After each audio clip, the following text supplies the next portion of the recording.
இன்றைக்கி சாட்டர்டே 7 மணிலேருந்து vlog start ஆகுது. எனக்கு எல்லா வேலையும் முடிச்சுட்டு நான் ரிலாக்ஸாக பூ கட்டிக்கிட்டு இருந்தேன். காலையில் வெளில போயிருந்தோம். வரும்போது பார்த்திங்கன்னா மல்லிகைப்பூ, ஜாதி, ரோஸ்லாம் வாங்கிட்டு வந்தோம். இப்போ நவராத்திரி டைம் அப்படிங்கிறதுனால பூவோட ரேட்லாம் அதிகமாகவே இருந்தது. நான் இங்கே பூ கட்டியிருந்ததும் கிச்சன்லேருந்து பாத்திரம் உருட்டுற சவுண்டு. சரி, எங்கள் மாமியார் தான் இன்றைக்கி டின்னர் செய்கிறாங்க போல இருக்குது அப்படி நான் கூலாக இருந்தேன். ஒரு 8:30 மணி போல் வந்து பார்த்தா ஜெய் சோஃபாலே படுத்து தூங்குறான். என்னடா பண்ணுறாங்க இவங்கன்னு பார்த்தா புளியார் சதுர்த்திக்கு செஞ்ச கொல்கட்டை இருக்கு இல்லையா, அந்த மாவெல்லாம் அப்படியே இருந்துச்சு. அரிசி மாவு இருந்தது. அதுக்கப்புறம் பூர்ணம்லாம் ரெடி பண்ணி வச்சு கொல்கட்டை செஞ்சிட்ருக்காங்க. கொல்கட்டை ஈவினிங் தான் செய்வாங்க. நைட்டு 8:30 மணிக்கு செஞ்சாங்க. அதையும் விடாமல் நாங்கள் எல்லாருமே சாப்பிட்டோம் தான்.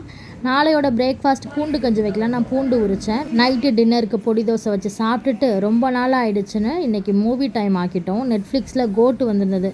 பார்த்து முடிச்சுட்டு நாங்கள் எல்லாம் தூங்குறதுக்கு நைட்டு 1 மணி ஆகிடுச்சு. இப்படி தான் சண்டே vlog போனது.